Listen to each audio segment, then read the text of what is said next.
മാസപ്പടി കേസിൽ CBI അന്വേഷണം ആവശ്യപ്പെട്ടുള്ള പൊതു താൽപര്യ ഹർജിയെ കോടതിയിൽ എതിർത്ത മുഖ്യമന്ത്രി പിണറായി വിജയന്റെ മകൾ ടി വീണ. ഹൈക്കോടതിയിലായിരുന്നു ഈ കേസ്. മുഖ്യമന്ത്രിയുടെ മകളായതിനാൽ തന്നെ കേസിൽ കൊടുക്കാൻ ശ്രമിക്കുന്നുവെന്ന് സത്യവാങ്മൂലത്തിൽ ടി വീണ പറഞ്ഞു.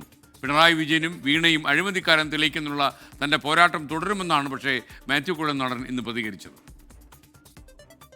CMRL മാസപ്പടി കേസിലെ CBI അന്വേഷണത്തെ അതിശക്തമായി എതിർക്കുകയാണ് മുഖ്യമന്ത്രിയുടെ മകൾ ടി വീണ. വിദ്യാസമ്പന്നയും സംരംഭകയുമായ യുവതിയെ മനഃപൂർവ്വം മാനഹാനി വരുത്താനാണ് പൊതു താത്പര്യ ഹർജിയെന്ന് സത്യവാങ്മൂലത്തിൽ ചൂണ്ടിക്കാട്ടുന്നു. തനിക്കെതിരായ ആരോപണങ്ങൾ തെറ്റാണ്. എക്സാലോജിക് ഒരു ബെനാമി കമ്പനി അല്ലെന്നും കൃത്യമായ കരാറിന്റെ അടിസ്ഥാനത്തിലാണ് ഇടപാടുകൾ നടന്നതെന്നും ടി വീണ പറയുന്നു.